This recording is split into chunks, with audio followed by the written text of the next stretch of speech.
ជំរាបសួរក៏ដូចជាសួស្តីពុកម៉ែបងប្អូនអរគ្នាស្វាគមន៍មកកាន់វីដេអូថ្មីពី Channel វិទ្យាសាស្ត្រ Computer 101ចឹងថ្ងៃនេះយើងមកតនៅមេរៀនរបស់យើងតទៀតលើមុខវិជ្ជា Fundamentals of Computers ហើយឥឡូវនេះគឺយើងចូលដល់មេរៀនទី3ហើយដែលមេរៀនទី3នេះយើងនឹងមកសិក្សាអំពី Data and Information ជឿសួរថាហេតុអីបានយើងត្រូវដឹងឬក៏ត្រូវយល់ត្រូវចេះពី Data Information កំឡុងពេលដែលយើងរៀន Computer Basic Computer ពី Hardware សុកទៅរៀនពី Data វិញអញ្ចឹងខ្ញុំអាចនិយាយពីទិដ្ឋភាពទូទៅមួយចំនួនអំពីទិន្នន័យចំពោះកុំព្យូទ័រអញ្ចឹងជាទូទៅដូចដែលយើងបាននិយាយនៅក្នុងភាគមុនយើងថាកុំព្យូទ័រគឺកើតចេញពីគ្រឿងអេឡិចត្រូនិកដែលគ្រឿងអេឡិចត្រូនិកនោះគឺជា sequence ដែលមានចរន្តបែបបិទនិងបើកចាបិទបើកហ្នឹងគឺគេប្រើប្រាស់ជា binary code system អញ្ចឹង binary code system ហ្នឹងគឺជាភាសាឬក៏ជាកូដដែលម៉ាស៊ីនកុំព្យូទ័រយកទៅបកប្រែនិងដំណើរការមួយវិញទៀតវាជាការស្តុកទុកទិន្នន័យរបស់ file អីមួយចឹងទៅអាចជាវីដេអូជាអក្សរឬក៏ជាអីហ្នឹងនៅក្នុង hard disk នៅក្នុងM2 ឬក៏នៅក្នុងអង្គស្តុកទុកទិន្នន័យណាមួយចឹងទិន្នន័យទាំងអស់នោះត្រូវបានស្តុកទុកក្នុងទម្រង់ជា binary អញ្ចឹងទីណាក៏មាន data ដែរមិនថាអ្នកនរគ្នាទេទូរស័ព្ទពីតំបន់មួយទៅតំបន់មួយអាព័ត៌មាន data នោះគឺត្រូវបានបំលែងទៅជារលកទៅជា frequency ទៅជា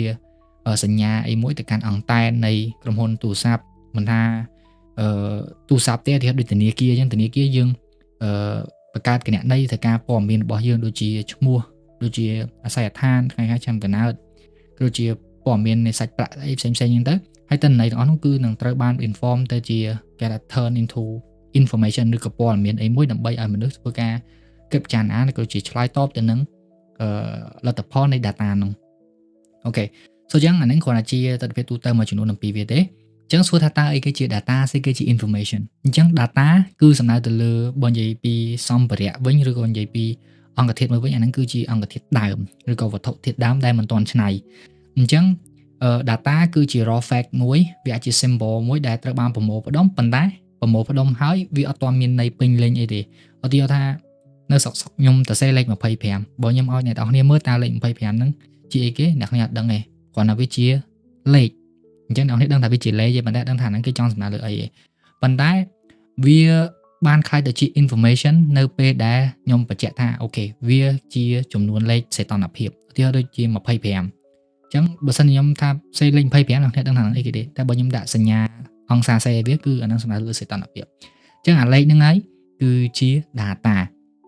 អានេះគាត់ថាជា basic example មួយទេហើយ data វាមានច្រើនទម្រង់វាអាចជាលេខវាអាចជាអក្សរដូចជា email ការសរសេរសារឈ្មោះអីចឹងទៅអាចជាសលេងអាចជាវីដេអូនិងរូបភាពអីចឹងអញ្ចឹងអាហ្នឹងគឺជា data ហើយរីឯ information វិញគឺសំដៅទៅលើការយកទិន្នន័យទាំងនោះយកទៅធ្វើឲ្យវាមានទិដ្ឋភាពមានលក្ខណៈទម្រង់អីមួយមានអត្ថន័យអីមួយហ្នឹងទៅឥឡូវឧទាហរណ៍ដូចជា data លេខ25ដដែលបាទអញ្ចឹងបើយើងទៅសេលេខ25អាហ្នឹងគឺជា data ហើយយើងអត់ដឹងថាហ្នឹងជាអីវាជា file raw file ដើមដែលអត់ទាន់ច្នៃប៉ុន្តែយើងបំលែងវាទៅជា information នៅក្នុងករណីថាយើងចង់សំដៅថាអូខេលេខ25គឺជាអាយុអញ្ចឹងពិសិដ្ឋ is 25 years old លេខ25គឺជាអាយុរបស់ពិសិដ្ឋអញ្ចឹងនេះគឺជាព័ត៌មានមួយរបស់បុគ្គលម្នាក់នេះដោយលេខហ្នឹងមកជំនួសហ្នឹងអញ្ចឹងអាហ្នឹងខ្លះទៅជាព័ត៌មានឧទាហរណ៍មួយទៀតដូចជា Monday ជាអក្សរធម្មតាទេវាជា data ធម្មតាប៉ុន្តែយើងអត់ដឹងថា Monday ហ្នឹងវាមានន័យអីគេមួយវាខ្លះជា information នៅពេលណាអញ្ចឹងដើម្បីខ្លះជា information គឺយើងប្រើប្រាស់ទៅតាមអ្វីដែលយើងចង់បានយក exam is on Monday អញ្ចឹង Monday គឺសំដៅទៅលើថ្ងៃដែលគាត់ exam ហ្នឹងហើយអាហ្នឹងខ្លះទៅជាព័ត៌មានមួយហើយអូខេសួរថាចុះគោលដៅនៃ information គេយកមកធ្វើអីអញ្ចឹងគោលដៅនៃ information ហ្នឹងគឺគេចង់ធ្វើឲ្យមនុស្សអាច inform នៅការសម្រេចចិត្តអីមួយក៏ដូចជាការដោះស្រាយបញ្ហាអីមួយនិងយល់ដឹងអំពីស្ថានភាពហើយទីទៀតយើងនឹងលើកឧទាហរណ៍ខ្លះៗអញ្ចឹងឥឡូវចូលមកដល់ឧទាហរណ៍របស់តារាងនេះមួយចុះបាទអានេះគឺជាតារាងព័ត៌មានរបស់បុគ្គលិកអញ្ចឹងឧទាហរណ៍បើសិនជាខ្ញុំនិយាយអំពីតកូលបាទ first name គឺពាក្យពិសិដ្ឋចាអញ្ចឹងបើសិនជាខ្ញុំនិយាយតែពិសិដ្ឋអ្នកអត់ដឹងថានឹងអីគេទេមួយទៀតទិន្នន័យដែលខ្ញុំបានពី system បានពីមនុស្សគាត់បំពេញឲ្យអីចឹងណាដូចពាក្យជួបបាទតកូលអីចឹងទៅអញ្ចឹងបើយើងឃើញយើងអត់ដឹងថានឹងជាស្អីទេបើគេទៅសេមកអញ្ចឹងចាទិន្នន័យដែលយើងបានមួយទៅបំពេញក្នុងប្រឡោះហ្នឹងអាហ្នឹងគេហៅថា data ប៉ុន្តែនៅពេលដែលយើង rush វាមកជួររោជួរដេកទាំងអស់ហ្នឹងហ្មងវាអាចខ្លាយទៅជាព័ត៌មានមួយថាអូខេអញ្ចឹង staff ID ដែលមានលេខ ST001 នេះគាត់មានតកូលឈ្មោះនេះបាទតកូលនេះឈ្មោះនេះ គាត់មាន position ជា IT assistant គាត់មកពី department IT department ហើយគាត់មានអាយុ25ឆ្នាំគាត់ ភេទអីគាត់កើតថ្ងៃខែឆ្នាំណាលេខទូរស័ព្ទអីគេនិងសិទ្ធិអីគេចាមួយជួរហ្នឹងគឺខ្លាយទៅជា information ដោយធាតុនីមួយៗឬក៏អក្សរនីមួយៗដែលនៅក្នុង column ហ្នឹងគឺជា data អញ្ចឹង data វាអាចតម្រង់ច្រើនវាអាចជាអក្សរដូចពាក្យពិសិដ្ឋពាក្យជួបពាក្យ assistant អីហ្នឹងហើយលេខ25នេះបើវានៅក្នុង column age មានន័យថាវាគឺជាអាយុបាទហើយបើសិនជាតម្រង់ tray បែបនេះវាជាថ្ងៃខែអញ្ចឹងទៅអាហ្នឹងគឺជា data type ឬក៏ជាប្រភេទ data បាទអូខេអញ្ចឹងទាំងអស់ហ្នឹងហើយគឺជា data ដែល form into information អញ្ចឹងឧទាហរណ៍ដូចពាក្យពិសិដ្ឋអញ្ចឹងពិសិដ្ឋទៅទេគឺបានន័យថាវាជា data ហើយសួរថាអក្សរហ្នឹងបានមកពីណាឧទាហរណ៍ថាខ្ញុំធ្វើជាកម្មវិធី computer មួយ program មួយអញ្ចឹង program ហ្នឹងគឺមានតួនាទីប្រមូលយកទិន្នន័យពីអ្នកប្រើប្រាស់យកទៅដាក់នៅក្នុងអង្គ stock ទុកទិន្នន័យឬក៏នៅក្នុង database អញ្ចឹងនិយាយថាមានបុគ្គលិកមួយចូលធ្វើការនៅក្រុមហ៊ុនហ្នឹងអញ្ចឹងយើងត្រូវការព័ត៌មានរបស់គាត់ដើម្បីបំពេញនៅក្នុងកម្មវិធីរបស់យើងថាគាត់មានឈ្មោះអីចាអាទិន្នន័យដែលយើងបានមួយហ្នឹងនឹងចូលមកចំនួននៅក្នុង cloud នីមួយៗនេះទៅតាមfield នីមួយៗតបមក data នោះវានឹងคล้ายទៅជា full information មួយនៅពេលដែលយើងមើលមកជួរ row អញ្ចឹងមិនន័យថាម៉េច the full row ទាំងអស់ហ្នឹងคล้ายទៅជា information ដោយសារអីវាប្រាប់យើងអំពីពិសិដ្ឋគឺជាអ្នកណាគាត់អាយុប្រមាណគាត់មកពីណាគាត់កើតថ្ងៃណាខែណាឬក៏ចាប់ដើមធ្វើការនៅថ្ងៃណាខែណាអញ្ចឹងហ្នឹងคล้ายទៅជា information ហើយអញ្ចឹងខ្ញុំត្រឡប់ទៅខាងក្រោយមុនហ្នឹងដែលថាយើងថែតអីបាទយើងត្រូវដឹងអំពីព័ត៌មានហ្នឹងដើម្បីធ្វើអីឧទាហរណ៍ថាឥឡូវបុគ្គលិកម្នាក់ហ្នឹងគាត់មានប្រាក់ខែប៉ុណ្ណេះអញ្ចឹងយើងអាចដឹងថាគាត់មកពី department នេះអញ្ចឹងខ្ញុំអាច inform ជាការសម្រេចចិត្តមួយថាអូខេបច្ចុប្បន្នគាត់ធ្វើជា IT assistant អញ្ចឹងខ្ញុំអាចលើកគាត់ទៅជា IT manager ឬក៏អីចឹងទៅមួយទៀតអាចថាដោះស្រាយបញ្ហាទៀតថាគាត់មានបញ្ហាទៅលើប្រាក់ខែអញ្ចឹងយើងចង់តម្លើងប្រាក់ខែគាត់អញ្ចឹងយើងមើល inform ថាព័ត៌មានថាបុគ្គលិកណាដែលមានប្រាក់ខែទាបជាងគេអញ្ចឹងយើងលើកប្រាក់ខែគាត់ឡើងអញ្ចឹងហ្នឹងគឺដោះស្រាយបញ្ហាក៏ដូចជាដឹងអំពីស្ថានភាពថាអូបុគ្គលិកយើងមានចំនួនប៉ុណ្ណេះនេះអញ្ចឹងបុគ្គលិកនីមួយៗតាម department នីមួយៗមានចំនួនមិនអីមិនអញ្ចឹងអាហ្នឹងគឺការយល់ដឹងអំពី situation ឥឡូវយើងមកដឹងអំពី binary ព្រោះដោយសារអីbinary គឺសំខាន់មែនទែនអ្នកនរគ្នាបាទខ្ញុំលើកយក binary ហ្នឹងព្រោះមិនមែនតែសម្រាប់តែ computer ទេបាទការតេការផ្ទេរការឆាតតាមរយៈទូរស័ព្ទពីបុគ្គលម្នាក់ទៅបុគ្គលម្នាក់តាមប្រព័ន្ធអ៊ីនធឺណិតគ្រប់យ៉ាងគឺជាប្រព័ន្ធ binary ទាំងអស់ហើយអា binary នេះក៏អ្នកនរគ្នាធ្លាប់រៀនในការពីថ្នាក់វិទ្យាល័យថ្នាក់ទី10ណាមេរៀនរបបគោល2របបគោល8គោល10អីហ្នឹងហើយអ្នកនរគ្នាក៏ត្រូវតែស្វែងយល់អំពី binary ហ្នឹងដែរព្រោះដោយសារអាហ្នឹងវាជា basic មួយវាជាភាសាមួយរបស់ computer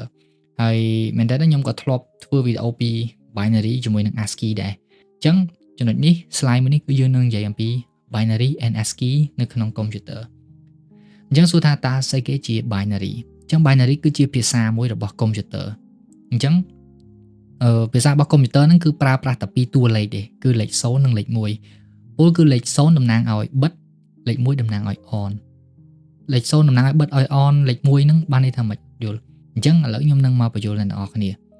អញ្ចឹង computer របស់យើងគឺបង្កើតចេញឡើងពីគ្រឿងអេឡិចត្រូនិកជា circuit ចរន្តអគ្គិសនីអញ្ចឹងចរន្តអគ្គិសនីនៃ circuit នោះ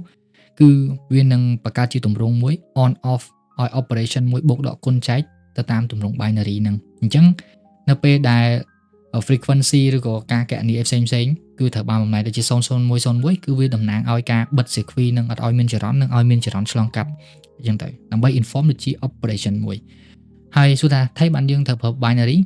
ដោយសារអី everything នៅក្នុង computer គឺត្រូវបាន stock ទុកនឹងដំណើរការជា binary មិនថារូបភាពបទចម្រៀងវីដេអូអក្សរអីទេគឺសុទ្ធសឹងតែជា binary ទាំងអស់អញ្ចឹងដូចខ្ញុំនិយាយមុនហ្នឹងគឺ computer គឺបង្កើតចេញពីបណ្ដុំ circuit នៃ electronic device មួយអញ្ចឹងវា recognize តែពីរទេគឺលេខ0និងលេខ1ដើម្បីយកទៅបកប្រែកណនាបូកដកគុណចែកតាម logic តាមអីផ្សេងៗទៅអញ្ចឹងទាំងអស់បាទរាល់ទិន្នន័យទាំងអស់មិនថាអក្សររូបភាពវីដេអូ game file folder ស្អីទាំងអស់ហ្នឹងគឺត្រូវបានបំលែងទៅជា binary មិនថាវានៅក្នុងស្ថិតនៅក្នុងទម្រង់អីក៏ដោយទេចុងក្រោយគេគឺត្រូវបំលែងទៅជា binary នៅក្នុង computer ព្រោះ computer វាយល់តែ binary មួយទេអញ្ចឹងខ្ញុំមាន basic binary មួយចំនួនអញ្ចឹង binary គឺគេអានថា0101ឬក៏ទម្រង់បែបតួលេខឥឡូវទីហៅដូចឡើងនេះអញ្ចឹង01001យើងអាចនិយាយថាលេខ0មួយសែនលេខ1ទេគឺគេអាន0101ម្ដងមួយតួហើយតួនីមួយគឺគេហៅថា1 bit អញ្ ចឹងកន្លែងនេះមួយ bit គឺសំដៅទៅលើ the smallest piece of data តែម្ដងដែលវាអាចលេខ0ឬក៏លេខ1អញ្ចឹងក្នុងមួយតួនៃលេខ0និងលេខ1គេហៅថា1 bit ហើយ8 bit 1 bit ហ្នឹងមាន8ខ្ទង់ខ្លាយទៅជាមួយបាយអាហ្នឹងគឺជា foundation មួយដែលអាចបង្កើតទៅជាទំហំគេហៅថាទំហំនៃទិន្នន័យទំហំ file មាន bit ហើយ bit ខ្លាយទៅជាបាយហើយបាយនោះវាមានដូចជា megabyte kilobyte បាទ terabyte gigabyte អីចឹងណាអញ្ចឹងអាហ្នឹងគឺ foundation របស់វាមូលដ្ឋានរបស់វាគឺ count ពី1 bit ហ្នឹងឯងអញ្ចឹងជាឧទាហរណ៍ដូច0 1 0 0 0 0 0 1អញ្ចឹងទាំងអស់គឺវាមានចំនួន8ខ្ទង់1 2 3 4 5 6 7 8អញ្ចឹង8ខ្ទង់ហ្នឹងគឺវាមាន8 bit ដែលវាមានទំហំស្មើនឹង1បាយហើយវា represent ទៅឲ្យតួអក្សរ A នៅលើភាសាអង់គ្លេសណាបាទអញ្ចឹងនៅពេលដែលកុំព្យូទ័រឃើញលេខ0លេខ1ហើយលេខ0ប្រមាណដងហ្នឹងហើយលេខ1កតុយហ្នឹងគឺវានឹងលោតចេញអក្សរ A ឲ្យយើងឬក៏វាអាច recognize ថាមួយជួរហ្នឹងគឺជាអក្សរ A អញ្ចឹងអាហ្នឹងស៊ីគេហេតុអីបានជាចេញអក្សរ A លេខ0101ប្រមាណ bit ហ្នឹងចេញអក្សរ A អាហ្នឹងគឺគេមានប្រព័ន្ធមួយទៀតគេហៅប្រព័ន្ធ ASCII អញ្ចឹង ASCII គឺជា standard American standard code for information interchange អាហ្នឹងក៏ខ្ញុំធ្លាប់បានធ្វើវីដេអូដែរអំពី ASCII ហ្នឹងអ្នកនេះអាច check បាននៅក្នុង YouTube របស់ខ្ញុំកាលពី 4-5 ឆ្នាំមុនបាទអញ្ចឹងASCII ហ្នឹងគឺជាតារាងមួយឬក៏ជាAmerican standard code មួយដើម្បីឲ្យកូដនីមួយៗតំណាងឲ្យតួអក្សរ alphabet ក៏ដូចជាសញ្ញាផ្សេងៗដូចបូកដកគុណចែកលេខ0ដល់លេខ9សញ្ញាដុល្លារសញ្ញាធុងជួបអីផ្សេងៗហ្នឹងគឺឲ្យទៅជាទម្រង់ binary ទាំងអស់អញ្ចឹងកុំព្យូទ័រគឺប្រើប្រាស់ ASCII ហ្នឹងហើយ binary គឺនឹង understand ថាអក្សរហ្នឹងគឺតំណាងឲ្យអក្សរអីគេបាទអញ្ចឹងឥឡូវឧទាហរណ៍ចុះពាក្យថា PC យើងអាចតេស្តជាមួយនឹងកម្មវិធី converter ឬក៏ជា website មួយដែល convert ពីអក្សរទៅជា binary ឬក៏បំលែងពី binary ទៅជាអក្សរថាវាចេញអីចឹងនៅក្នុងនេះជាឧទាហរណ៍ទេពាក្យថា PC អក្សរ P និងអក្សរ C អក្សរ P បើយើងមើលនៅក្នុងតារាង ASCII គឺវាមានលេខរៀងទី80បាទរីឯអក្សរ C គឺនៅក្នុងតារាង ASCII គឺលេខរៀងទី67អញ្ចឹងបើសិនជាយើងបំលែងវាទៅជា binary អា80ហ្នឹងគឺស្មើនឹង01 01ហើយ04ដងហើយរីឯអក្សរ C គឺ01 04ដងហើយ1 2ដងអញ្ចឹងពាក្យថា PC គឺកុំព្យូទ័រគឺគេគ្រាន់តែឃើញម៉ាស៊ីនរបស់កុំព្យូទ័រណា processor ឬក៏ CPU គឺឃើញ01 01 04ដង01 04ដងហើយនិង1 2ដងនេះគឺតំណាងឲ្យពាក្យថា PC អញ្ចឹងគឺនេះគឺជារបៀបដែលកុំព្យូទ័រវាធ្វើការកណនានៅផ្នែកខាងក្នុងដែលមនុស្សយើងមើលអត់ឃើញប៉ុន្តែវានៅក្នុងទម្រង់ហ្នឹងចុះសួរថាចុះអក្សរខ្មែរវិញអក្សរខ្មែរវាមានទម្រង់បំលែងបែប Unicode បែបផ្សេងៗទៀតអានេះគ្រាន់តែខ្ញុំលើកអំពី ASCII ទេអ្នកនេះអាចធ្វើការ research បន្ថែមអញ្ចឹងអានេះគ្រាន់តែជា foundation ជាមូលដ្ឋានគ្រឹះឲ្យនឹងដឹងថាកុំព្យូទ័រគឺដំណើរការនៅក្នុងទម្រង់0101ដែលជា binary ហើយអាហ្នឹងគឺជាទិន្នន័យហើយ data ហ្នឹងហើយអញ្ចឹងតទៅមុខទៀតអញ្ចឹងយើងនឹងមកនិយាយអំពី process flow ពី ASCII ទៅ binary និងពី binary ទៅ ASCII ឥឡូវទៀតថាយើងចុចអក្សរនៅលើក្តារចុចរបស់យើងចុចអក្សរ A ចុះអញ្ចឹងអា keyboard របស់យើងដែលជា hardware ហ្នឹងវានឹងចាប់យកអាការ press របស់យើងហ្នឹងហើយវានឹងបញ្ជូនអា key scan code ហ្នឹងតែចាំថា key scan code ហ្នឹងមិនមែនជា ASCII ទេវានឹងបញ្ជូនវាទៅកាន់ OS របស់យើងឬ operating system Windows Linux ឬក៏ macOS អញ្ចឹងបន្ទាប់មកទៀតគឺអា OS របស់យើងនឹងបំលែងអា key scan code ហ្នឹងទៅជា ASCII អញ្ចឹង OS នឹង check ថាអូតើkey ហ្នឹង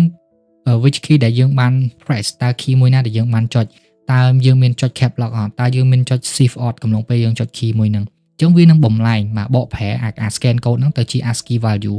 ឧទាហរណ៍ដូច A អញ្ចឹង A គឺវាទៅជា ASCII 65បន្ទាប់មកកុំព្យូទ័រនឹងបំលែង ASCII ហ្នឹងទៅជា binary អញ្ចឹងសួរថាតួនាទីណាគេអញ្ចឹង CPU software translate ហ្នឹងគឺCPU ឬក៏កម្មវិធីហ្នឹងគឺធ្វើការបកប្រែ ASCII decimal code លេខ65ហ្នឹងឲ្យទៅជា binary អញ្ចឹងឧទាហរណ៍ដូចជា ASCII 65 binary គឺ0 1 0 0 0 0 0 1បន្ទាប់មកគឺវានឹងធ្វើការ store ឬក៏ process អា binary ហ្នឹងហើយចុងក្រោយគឺវានឹងបញ្ចេញទៅជាអក្សរ A ឲ្យយើង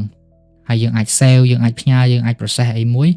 ទៅឲ្យនរណាម្នាក់ប៉ុន្តែដំណើរការទាំងអស់ហ្នឹងគឺជាទម្រង់ binary ដែរជួនកាលវាឃើញនៅលើអេក្រង់បង្ហាញយើងជាអក្សរ ABC ហ្នឹងប៉ុន្តែនៅខាងក្រោយហ្នឹងមិនមែន ABC ទេគឺវាចេញអក្សរ101ហ្នឹងទាំងអស់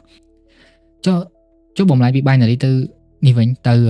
ASCII វិញអាហ្នឹងគឺសុទ្ធសឹងតែជាការ convert encode decode ដោយ CPU ឬក៏ software ទេអញ្ចឹងអាហ្នឹងគឺទម្រង់វានៅពេលដែលយើងវាយអក្សរនៅលើ keyboard ទៅតើកុំព្យូទ័រវាចាប់ data ហ្នឹងមិន image show មិនបំលែងទៅជា0101ហើយ save នៅក្នុង storage របស់យើងបែបម៉េចអីចឹងដែរអញ្ចឹងគ្រប់យ៉ាងគឺសុទ្ធសឹងតែជាទិន្នន័យ binary ទាំងអស់បាទជួនកាលទៀតអាចនិយាយបានថាមិនមែនចំពោះកុំព្យូទ័រទេបាទការតេឬក៏ការផ្ទេរទិន្នន័យផ្សេងតាមរយៈអង្តែនហ្នឹងគឺជាប្រភេទ frequency ជារលកអញ្ចឹងរលកវាមានឡើងវាមានរបាស្មើមួយហើយវាមានទៅលើនិងចុះក្រោមជារលកអញ្ចឹងអាលើតំណាងឲ្យលេខ1ហើយចុះក្រោមគឺតំណាងឲ្យលេខ0អញ្ចឹងអាហ្នឹងវាអាលោកហ្នឹងគឺវាឡើងចុះរហូតអញ្ចឹងអាហ្នឹងវានឹងចុងក្រោយគេវានឹងបំលែងទៅជា0101ហើយ0101ហ្នឹងនឹងត្រូវคล้ายទៅជាទិន្នន័យមួយបង្ហាញឲ្យយើងតាមរយៈទូរស័ព្ទដៃតាមរយៈកុំព្យូទ័រហើយមិនថាការតេការប្រើប្រាស់អីជាមួយនឹងកុំព្យូទ័រទេបាទទាំងអវកាសបាទទាំងរលកធាតុអាកាសទាំងវិទ្យុទាំងការផ្ទេរទិន្នន័យតាមរយៈឧបករណ៍អ៊ីនធឺណិតការបញ្ជា drone ការបញ្ជាឧបករណ៍អេឡិចត្រូនិកមួយចំនួនគឺបាទខ្លះទៅជា frequency ហើយ data វាជា binary ទាំងអស់អញ្ចឹងគ្រប់ទីកន្លែងសិតសឹងតែជា binary ជាទិន្នន័យទាំងអស់ឥឡូវយើងមកនិយាយអំពី process មួយចំនួននៅក្នុងកុំព្យូទ័ររបស់យើងថាតើកុំព្យូទ័រដំណើរការដោយរបៀបណាអ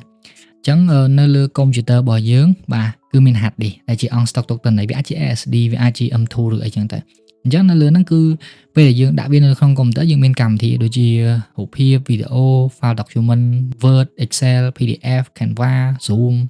game ឬក៏ជា folder អីមួយអញ្ចឹងហ្នឹងទិន្នន័យរបស់ហ្នឹងមិនមែនឃើញរូបបែបនេះហើយវាជាគេហៅថា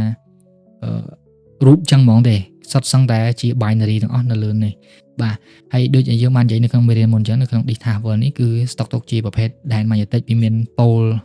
N pole S pole S pole N អញ្ចឹងវាមាន0101បកប្រែតាមក្បាល sensor ហ្នឹងអញ្ចឹងណាអញ្ចឹងអា0101ហ្នឹងនៅឧទាហរណ៍ថាបើយើងប្រើប្រាស់ mouse ទៅចុចទៅលើ file មួយហ្នឹងអញ្ចឹងណាអញ្ចឹងអាទិន្នន័យនៃ file មួយហ្នឹងគឺនឹងបំលែងទៅជា0101ហ្នឹងគឺត្រូវបានប្រមូលទៅដាក់នៅក្នុង address របស់ RAM ទាំងអស់នេះគឺជា RAM អញ្ចឹងទិន្នន័យ RAM នេះគឺវាគ្រាន់តែជួយថាអូខេយកទិន្នន័យពី hard disk នេះយកទៅពលានៅក្នុង address របស់ RAM ដើម្បីឲ្យងាយស្រួលចំពោះ CPU នេះវាយកអាទិន្នន័យហ្នឹងវាបានលឿនជាងការដែលវាយកទិន្នន័យពី hard disk ផ្ទាល់ព្រោះនេះវាយឺតអញ្ចឹង RAM គឺយកទិន្នន័យហ្នឹងមកជំនួសដូចអ្នកជូនឥតដូចខ្ញុំលើកនៅក្នុងមេរៀនមុនអញ្ចឹងអានេះវាដូចជាអ្នករៀបឥដ្ឋអញ្ចឹងអ្នករៀបឥដ្ឋវាមិនមែនថាយើងដើរទៅយកឥដ្ឋហើយយើងយកមករៀបខ្លួនឯងទេអញ្ចឹងបើអាចគឺត្រូវការអ្នកដែលជួយជញ្ជូនឥដ្ឋពីទីតាំងនេះមកស្តុកទុកនៅក្បែរអ្នករៀបឥដ្ឋអញ្ចឹងទិន្នន័យនោះនឹងធ្វើការទៅមករវាង RAM ជាមួយនឹង CPU ហើយបញ្ជូនបាទទិន្នន័យនោះទៅកាន់ការបង្ហាញអានេះគឺជាឧទាហរណ៍ថាយើងបើក file រូបភាពអញ្ចឹងណាអញ្ចឹងពេលដែលយើងបើករូបភាពអញ្ចឹងអាទិន្នន័យរូបភាពនៃ pixel គ្រាប់ color គ្រាប់អីផ្សេងៗហ្នឹងគឺជា binary ហ្នឹងនឹងត្រូវបានបញ្ជូនទៅកាន់ RAM យកទៅពលាឲ្យ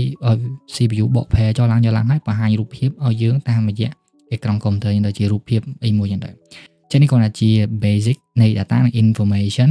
ព្រោះដោយសារកុំព្យូទ័រដំណើរការនៅក្នុងទម្រង់ជាព័ត៌មានជា information ជា binary បែបហ្នឹងអញ្ចឹងខ្ញុំក៏ដាក់វាចូលទៅក្នុងមេរៀនហ្នឹងដែរអញ្ចឹងមេរៀនរបស់យើងមានតែប៉ុណ្្នឹងទេអរគុណច្រើនមែនសម្រាប់ការទស្សនាហើយយើងនឹងជួបគ្នានៅវីដេអូក្រោយទៀត